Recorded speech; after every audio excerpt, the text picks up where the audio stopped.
오늘 설교의 성경 본문 로마서 12장 14절부터 21절까지 말씀입니다. 너희를 박해하는 자를 축복하라. 축복하고 저주하지 말라. 즐거워하는 자들과 함께 즐거워하고 우는 자들과 함께 울라. 서로 마음을 같이 하며 높은 데 마음을 두지 말고 도리어 낮은 데 처하며 스스로 지혜 있는 채 하지 말라. 아무에게도 악을 악으로 갚지 말고 모든 사람 앞에서 선한 일을 도모하라. 할 수 있거든 너희로서는 모든 사람과 더불어 화목하라. 내 사랑하는 자들아, 너희가 친히 원수를 갚지 말고 하나님의 진노하심에 맡기라. 기록되었으되 원수 갚는 것이 내게 있으니 내가 갚으리라고 주께서 말씀하시니라. 네 원수가 줄이거든 먹이고 목마르거든 마시게 하라. 그리함으로 네가 숯불을 그 머리에 쌓아 놓으리라. 악에게 지지 말고 선으로 악을 이기라. 아멘. 애도라는 말은요, 죽음 그리고 죽은 사람에 대해서 슬퍼하는 마음을 갖는다. 이게 이제 애도라는 말의 사전적인 뜻입니다. 사람이 사는 어느 문화권이나 또 어느 시대나 어느 지역이나 애도의 문화가 있습니다. 우리나라 옛날 같으면 부모가 돌아가시면 3년상을 치렀지요. 그러면 한번 여러분 애도의 문화가 그게 사람 사는데 왜 필요한지 한번 생각을 해보세요. 옛날 그 시절에 부모가 돌아가셨고 그래서 3년상을 정성껏 치렀습니다. 그러면 그 3년상을 치른 그 자녀 또는 후손들의 심정은 어떨까요? 사람은 가족 또는 가까운 친구나 누가 세상을 떠나면 뭐 특별한 경우 외에는 다 미안합니다. 다 죄송하고 그리고 내가 좀 더 살아계실 때 잘 해드려야 되는데 다 죄송합니다. 그게 이제 보통의 모든 사람이 가지는 공통의 감정입니다. 그거는 인간의 본성입니다. 그러니까 인간이라는 존재는요, 자기하고 가장 가깝게 지내며 산 사람, 뭐 가족 공동체부터 뭐 직계 또는 뭐 반계 또는 뭐 친구간 어떻든지 간에 가깝게 지낸 사람들하고는 이게 심정이 얽히고 연결이 되고 그래서 인간관계는 그 어떤 다른 뭐 기계적인 관계나 이런 거하고 질적으로 다릅니다. 사람은 하나님의 형상대로 창조된 인격적인 존재이기 때문에 또 그래요. 그러니까 그런 인간관계가 죽음이라는 걸로 해서 이제 살아있는 모습으로는 더 이상 보지 못하잖아요.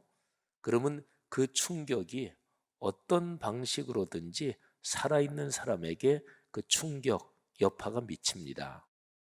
우리말에 산 사람은 살아야지 뭐 이런 말이 있죠. 제 아무리 힘들고 또 어렵고 그리고 참 딱한 그런 상을 당했고 또 그렇게 가족이나 누가 죽음을 당했어도 그래도 살아있는 사람은 살아야지 하는 말이잖아요. 그러니까 애도의 문화는 어느 문화권이나 살아있는 사람을 위한 것입니다. 근본적으로는 그렇습니다. 그러면 좀 전에 말씀드린 대로 옛날에 3년의 그 상을 3년상을 잘 치렀다. 그러면 이제 그 3년상을 잘 치른 그 사람의 마음에는 그래도 내가 이제 할 도리를 다 했다. 이렇게 되면서 세상을 떠나신 그 부모님에 대해서 내 마음이 그 관계에서 이게 평안을 찾는 것입니다. 그러니까 세계 모든 문화권에 애도의 문화는 사실은 그런 기능을 가지고 있습니다. 사회적으로 엄청난 사건이 발생했을 때는 그 사회적인 참사, 그게 그 집단 전체의 집단 심리에 영향을 끼칩니다. 그러니까 그런 거는 치유가 돼야 돼요. 근데 그 치유가 되는 데는 사회적인 세심한 과정이 필요합니다. 그래서 무슨 기념비도 세우고 위령비도 세우고 기념탑도 세우고 그러죠. 그런 게 뭐 괜히 뭐 폼으로 세우는 게 아닙니다. 그런 걸 통해서 집단적으로 그 사람들 마음속에 있던 그 끔찍한 악몽 같은 거, 그런 게 치유되는 거예요. 아, 이거 잊어버리는 게 좋지 않습니까? 그런 거 세워놓으면 옛날 그 끔찍한 일이 더 생각나서 더 힘들지 않습니까? 그렇지 않습니다. 그거를 기억해야, 그래야 자신이 이 집단 안에 있는 사람으로서 미안하다, 참 죄송하다, 이런 것도 알게 모르게 치유가 돼가는 거지요. 지난 10월 29일 발생한 이태원 참사와 관련해서 우리 국민 모두는 애도의 마음을 당연히 가져야 할 것입니다. 제가 지난 주일에 설교에서 애도의 네 가지 요소를 말씀드렸습니다. 자, 애도라는 것은 첫째는 공감과 성찰, 그 사건에서 비참하고 어려운 일을 당한 분들에 대해서 공감의 마음을 가지고, 그리고 나 자신부터 먼저 성찰하고 또 우리가 사는 사회를 반성하는 마음으로 살피는 거죠. 두 번째가 기억과 전환입니다. 그래서 어떤 끔찍한 참사는 잊지 말아야 합니다. 기억해야 합니다. 그리고 그 어려운 일에서 교훈을 받아야 돼요. 온고이 지신이란 말도 있잖아요. 그래서 끔찍한 일은 아유 잊어버려, 그냥 뭐 그것도 자꾸 얘기해, 그러는 건 아닙니다. 그거는 인류 역사의 모든 경험으로 봐도 그건 아주 어리석은 것입니다. 그러니까 기억하고, 그리고 기억하면서 거기에서 받은 교훈을 잊지 않는 거지요. 그리고 전환하는 것입니다. 이 전환은 우리 기독교적인 용어로 말하면 회개, 돌이키는 거지요. 세 번째가 책임과 대책, 그리고 네 번째가 서로 사랑과 평화입니다. 서로 사랑과 평화, 그러면 우리 기독교적인 용어네, 우리 기독교적인 메시지네 금방 들어오죠.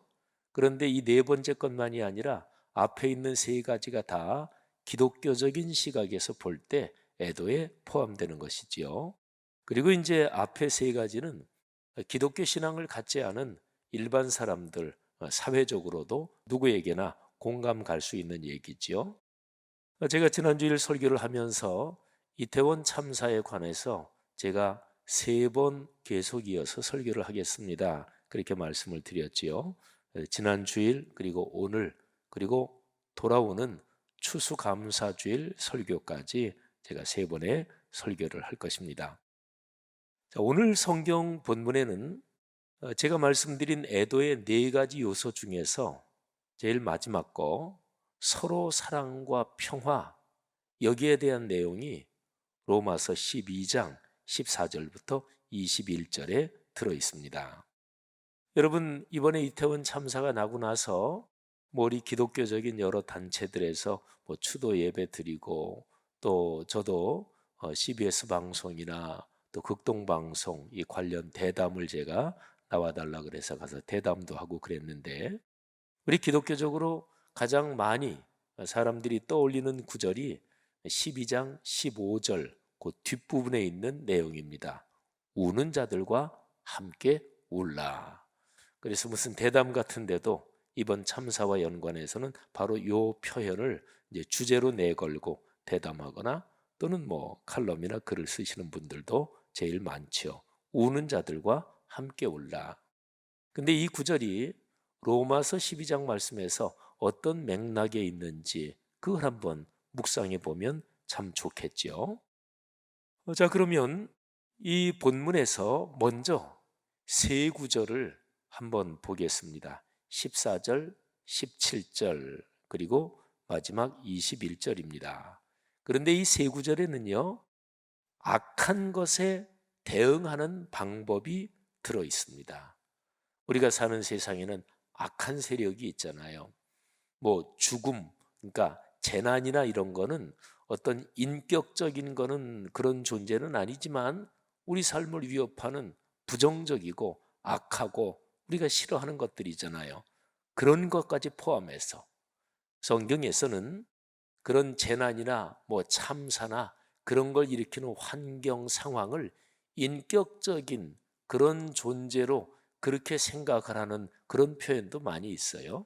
아무튼요, 악한 것, 우리의 삶의 건강한 인생 여정을 위협하는 거, 그런 거에 어떻게 대응해야 되나? 근데 그 대응하는 방법이 14, 17, 21절 거기에 들어 있습니다.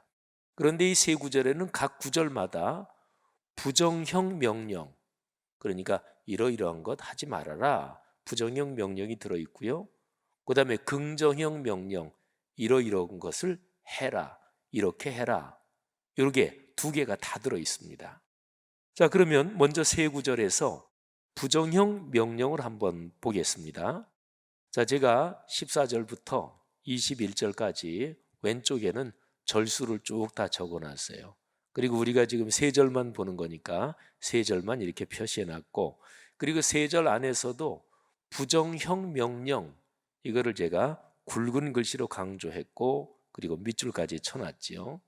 자, 14절의 부정형 명령은 무엇인가요? 저주하지 말아라. 그러니까 어려운 일 당했을 때, 또는 참사, 뭐 자연 재난이든 사람이 잘못해서 당하는 인재든 간에 하여간 어떤 어려운 상황을 당했을 때 어떤 대상, 어떤 사람을 저주하지 말아라 하는 거죠. 그 다음에 17절에도 그런 맥락의 말씀이 부정형 명령으로 있죠.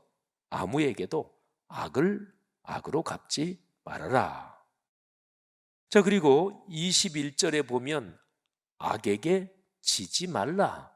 근데 21절이 결론입니다. 그러니까 저주하지 말아라, 악을 악으로 갚지 말아라. 그게 바로 악에게 지지 않을 수 있는 방법이에요. 그러니까 어떤 상황 속에서, 이건 개인적으로도 그렇고요, 집단적으로도 그렇습니다. 내가 누구하고 사이가 안 좋다, 누구에게 되게 당했다, 그때 강하게 그 사람을 저주하고, 그래, 너 두고 보자, 당한 대로 갚아준다. 그러니까 악을 악으로 갚잖아요. 그러면 악에게 지는 거예요.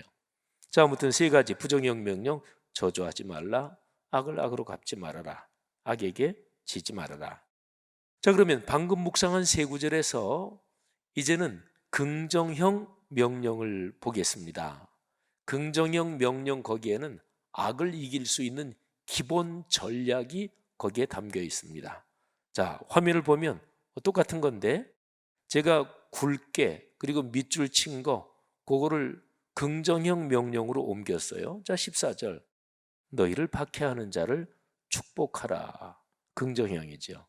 쉽지 않은 일이죠. 뭐 나를 힘들게 하고 나를 공격하는 사람을 축복한다, 이건 쉽지 않습니다. 근데 제 삶의 경험으로는 나를 아무리 생각해도 부당하게 공격한다, 이제 그런 사람에게 객관적으로 대응하는 것입니다. 예를 들어서 그 사람이 공금을 횡령했다, 그래서 형사 고소를 한다, 그럼 그거는 대응을 해야 되잖아요, 그죠? 그러면 법치의 민주주의 국가니까, 그러니까 법적으로 객관적으로 대응하는 거예요. 그런데 제 마음 심정에 그 사람을 독하게 미워하는 마음이 생기지 않도록 제 마음을 잘 기도하면서 말씀을 묵상하면서 지키는 거예요. 아주 그러면서 하나님, 이 사건에서 그 사람을 축복하는 마음이 아직은 안 생길 수도 있어요. 근데 최소한 그 사람을 저주하지는 말고, 저주하면 내 마음도 같이 망가지는 거니까, 아무튼 너희를 박해하는 자를 축복하라. 그 다음에 17절, 모든 사람 앞에서, 그러니까 모든 사람과 연관해서 선한 일을 도모하라. 제가 잘 쓰는 언어 표현 중에 하나가, 어떤 사람을 대하든지 선의와 호의를 가지고 대하게 하소서. 그러니까 누구를 만나든지, 내가 좋아하는 사람이든 싫어하는 사람이든 최선을 다해서 선한 마음 또는 긍정적인 마음을 가지고 사람이 사람을 대한다, 그런 거죠. 그 다음에 21절, 선으로 악을 이기라. 자, 여러분, 이게 이제 악을 이기는 기본 전략입니다. 악을 이기는 기본 전략은 선하고 그리고 호의적인 마음, 이거를 잃어버리지 말아야 돼요. 그러니까 싸우다 보면 똑같아지는 경우가 인간 세상에는 무지무지하게 많습니다. 그리고 어떤 싸움이 진흙탕 싸움으로 들어가잖아요. 그러면 처음에 그 일이 시작될 때는 A와 B가 있다 그러면 A가 분명히 잘못했어. 이 사람이 일을 일으켰어. 근데 처음에는 그게 그러다가 이게 진흙탕 싸움으로 들어가면 그러면 똑같아집니다. 그러니까 아주 중요한 것이 어떤 어려운 일을 당했을 때, 또 힘든 일을 당했을 때 내 마음을 지키는 게, 마음과 영혼을 지키는 것이 아주 중요합니다. 자, 그러면 악을 이기는 기본 전략, 그거는 이제 말씀드렸잖아요. 그 바탕 위에서 악을 이기는 구체적인 방법, 현실적으로 우리가 현실의 삶에서 뭐 추상적인 이론이나 뭐 성경의 말씀은 어떨 때 우리가 생각할 때는 아우 성경의 말씀은 지고지선하지요. 하지만 우리가 사는 그저 복닥거리고 그냥 치고받고 또 어떨 때는 그냥 힘겹고 이런 삶의 구체적인 매일매일의 현장에서 뭐 직장 다니고 사업하고 장사하고 뭐 돈이 부족하면 또 그냥 확 고심을 하고 이런 데서 어떻게 성경 말씀이 뭐 쉽게 적용될 수 있을까요? 이런 생각을 가질 때가 있잖아요. 근데 성경은 참 실제적인 책입니다.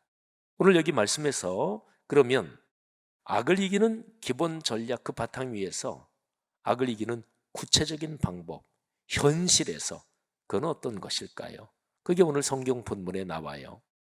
자, 15, 16절에는 현실에서 악을 이기는 최선의 방법이 있고요. 그리고 18절에서 20절에는 최선이 안 될 경우가 많잖아요. 그때 차선의 방법이 기록되어 있습니다. 자, 먼저 최선의 방법을 보겠습니다. 자, 15, 16절에 여기에 나오는 최선의 방법은 이런 단어로 요약될 수 있습니다.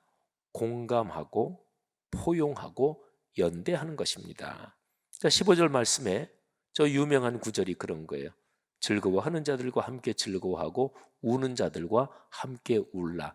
여러분 어떤 사람이 굉장히 기분 좋은 일이 생겼을 때 그 사람이 잘 되는 게 배가 아파서 축복을 해주긴 해주지만 약간 그냥 표정 관리를 제대로 못하고 그렇게 해주잖아요. 그건 나중에 큰 탈납니다. 그 사람이 다 알아요. 그러니까 다른 사람 잘 되는 거를 진심으로 즐거워해주고 진심으로 축복해주는 거예요. 그 다음에 또 우는 자들과 함께 울어야 사람을 얻습니다. 이게 이제 공감이잖아요. 공감의 마음을 갖는 사람이 다른 사람을 얻습니다. 이게 16절에 이어져요. 서로 마음을 같이 해야 된다. 다른 사람하고 관계가 뒤틀리는 통상적인 원인이 이런 거예요.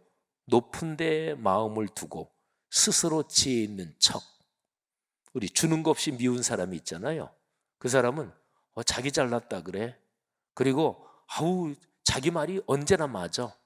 그런 사람은 주는 거 없이 뭐 주고받고 이런 거 전혀 상관없이 미워요.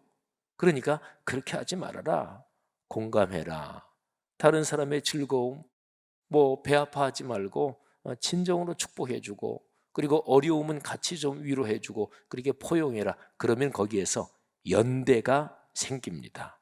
그러니까 선하게 살고 그리고 참 아름답게 사는 사람들의 연결끈이 생겨요. 이게 굉장한 힘인 거죠. 그리스도인은 마땅히 공감하고 포용하고 연대하는 이런 삶의 길을 걸어가야 되는 거잖아요. 자, 그런데 현실의 삶에서 이게 늘 가능하지는 않습니다. 뭐 예를 들어서 나는 최선을 다해서 그 사람 축복해주고 또는 슬픔 위로해줬는데 그런데도 아이고 뭐 끝까지 자기 잘났다 그러고 이게 안 될 때가 있어요. 이게 도무지 말귀도 못 알아듣고 또는 뭐 삶에서 이런저런 거 깨닫지도 못하고 그런 사람이 있어요. 자, 그러면 보세요. 그럴 때는 차선책을 찾아야 하는데 오늘 성경 본문 18절부터 20절에 차선책이 나옵니다.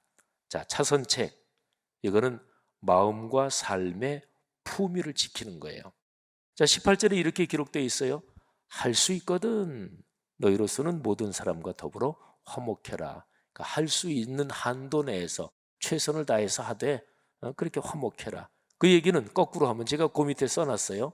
할 수 없는 경우도 있어요. 공감하고 포용하고 그리고 나는 같이 선하게 이 힘을 모으려고 하는데 도무지 안 되는 사람이 현실에서 있어요. 뭐 우리가 삶의 경험을 알잖아요. 그러니까 그렇게 할 수 없는 경우 그때는 어떻게 하느냐? 그게 바로 19절 20절이에요. 너희가 직접 원수를 갚지 마라. 하나님의 진노하심에 맡겨라. 원수 갚는 거는 내 일이다. 내가 할 일이다. 성경에 그렇게 기록되어 있다. 그리고 내 원수가 배가 고프면 먹여줘라. 목마르거든 마시게 해라. 그러면 내가 숯불을 그 사람 머리 위에 쌓아놓는 것이다. 이거는 구약 잠언서에 나오는 말씀을 인용하는 거예요. 저는 고등학교 때 예수를 처음 믿고 신앙생활을 하면서 처음에 예수 믿고 성경도 열심히 읽고 그랬거든요. 근데 그때 성경을 읽으면서 이 말씀이 참 특이하고 참 이상했어요.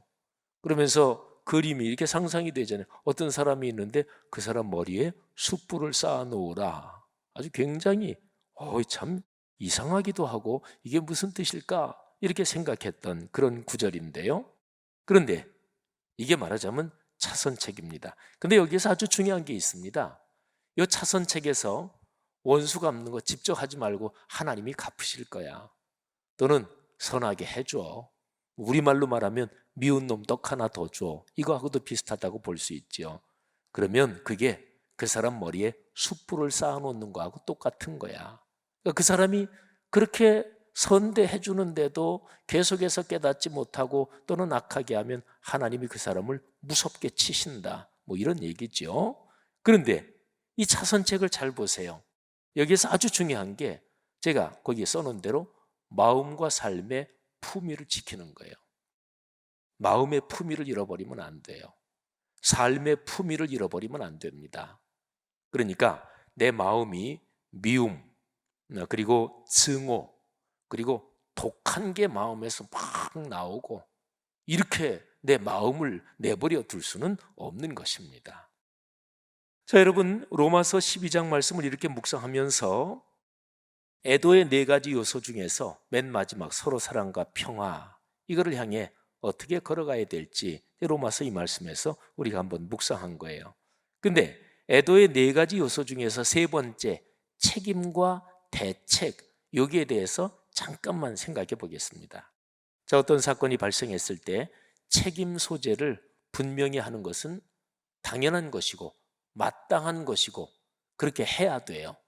그래야 그 참사 어려운 일에 대한 이런 집단 트라우마나 이런 게 치유되고 풀리는 거죠. 상황을 객관적으로 살펴 책임을 묻고 조치해야 문제가 진정으로 해결됩니다. 그런데 책임에는 몇 가지 종류가 있어요. 자, 제가 네 가지를 열거할 텐데 첫째는 공적인 책임, 그리고 두 번째는 법적인 책임, 세 번째가 도의적인 책임. 여러분 법적으로는 뭐 형사건, 민사건 다 안 돼. 다 무죄야. 그래서 나는 책임 없어. 그런데 사람이기 때문에 법적으로는 걸릴 게 없어도 그 사람 도의적으로 책임을 져야지. 이런 얘기도 많이 하잖아요. 도의적인 책임. 이거는 사람으로서 참 중요한 것입니다. 그 다음에 네 번째는 신앙적인 책임. 우리 사회에서 어떤 어려운 일이 발생했을 때 그리스도인과 교회가 우리가 기도하지 않은 탓입니다. 우리 죄입니다. 구약 성경에는 이스라엘 백성이 어떤 어려운 일을 당해서 민족적으로 집단적으로 회개할 때 조상들이 지은 죄까지 회개합니다. 그런 것은 구약 성경에 여러 번 나와요. 우리 조상이 그렇게 하나님을 떠나고 그리고 하나님을 배역한 것, 우리가 죄를 지었습니다. 옛날 조상들이 살았던 죄까지 회개해요. 그러니까 신앙인의 책임은 우리가 사는 이 세상에서 영적으로 보면 무한 책임이라고 할 수 있습니다. 자, 그러면 네 가지 책임을 조금 한번 정리해 볼까요? 자, 공적인 책임은 이런 거예요. 정치적인 책임, 직위에 따른 품위를 가지고 책임을 지는 거예요. 옛날에 왕이 있던 시절에 우리 역사에서는 가뭄이 들었다. 그러면 임금이 과인이 부족한 탓이다. 그래서 음식도 그냥 간단하게 먹고 그리고 잠자리도 불편한 데서 자고. 그러니까 한 나라의 대통령이나 또는 공적으로 어떤 자리에 있는 사람에게는 그 사람은 난 법적으로 잘못한 거 없어 이렇게 얘기하는 게 아니지요. 공적으로 책임을 지고, 그걸 다른 말로 정치적인 책임이라 그래요.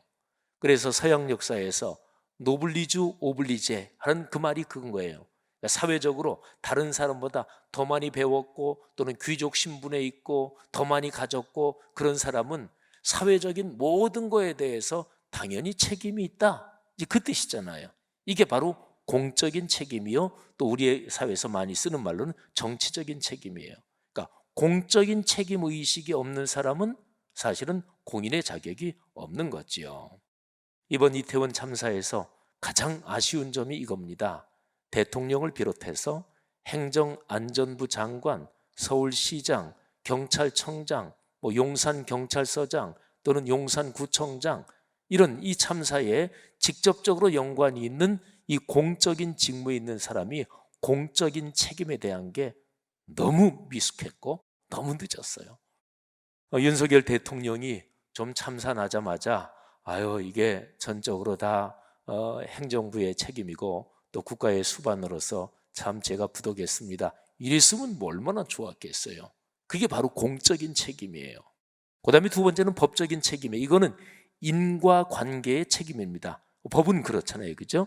법은 구체적인 원인 결과가 연결이 돼야 민사든 형사든 다 그렇게 판정을 하는 거죠. 이거는 법에 따라 공정해야 합니다. 희생양을 만들면 안 돼요. 우리나라 검찰 권력이 굉장히 거의 무소불위한데, 그러니까 털문 나온다. 털문 먼지 안 나는 사람이 어디 있냐? 우리 사회에서 보통 통상적으로 다 가지고 있는 거잖아요. 그러니까 그렇게 수사하면 안 되지요. 그러니까 법에 따라 공정하게 법적인 책임을 물어야 되고, 그리고 아까 말씀드린 대로 도의적인 책임, 이거는 사람다움에서 나오는 책임이고 양심과 인간성에 따라서, 사실은 이번 일에서 우리 기성세대들 우리 부끄럽잖아요. 이번 일에서 어른들은 다 부끄러운 거예요. 우리의 젊은 세대들이 제대로 숨쉬고 살아갈 수 있는 공간을 마련해 주지 못하니까, 이번에 일을 보면서 기독교인 중에서는 입이 근질근질한 목사님들이나 기독교인들이 꽤 있을 거예요. 할로윈 그거 귀신 축제다, 그거 갔다가 그렇게 죽었으니까 입이 근질근질한 그런 목사들이 있을 거예요. 그런데요, 우리 기독교가 그렇게 얘기할 사실은 자격이 없어요. 아니 그러면 그걸 만일에 귀신 축제라고 본다면 그런 거 말고 기독교적으로 건강한 축제를 할 수 있도록 교회가 우리 사회의 문화에 미리 기여를 했어야 될 거 아니겠어요? 근데 한국 교회는 너무나 우리 교회 안에만 관심이 있어요.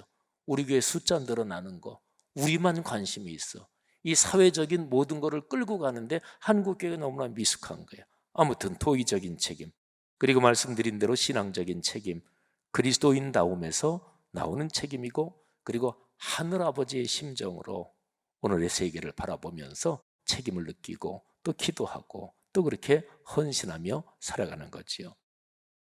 사랑하는 성도 여러분들이요, 여기 계신 예배 참석하신 또 한국에 있는 그리스도인들의 심정이 다 다른데, 어떤 사람은 이태원 참사 구체적으로 내 주변에 아는 사람 중에서 직접 연관된 사람은 없을지라도 어떤 사람은 굉장히 진짜 마음 아파하고 진짜 우리 사회 어쩌려고 이러나 이렇게 깊이 고민하는 사람도 있고, 또 어떤 사람은 에이 그거 또 그런 일도 살다 보면 일어날 수 있지 하고 별거 아니고 전혀 관심도 없는 그런 사람도 있을 거예요.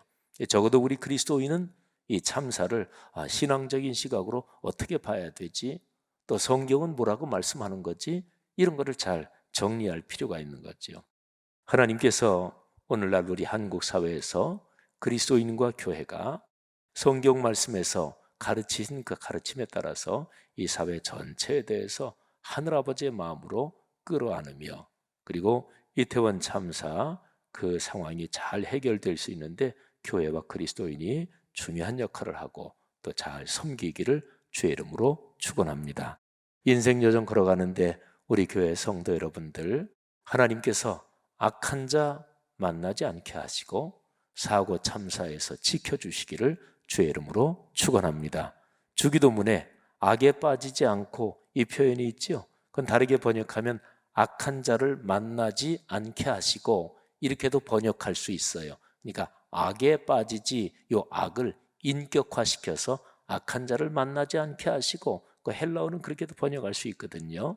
하나님이 여러분의 삶을 지키시고 또 우리 사회를 지키시기를 주님의 이름으로 축원합니다.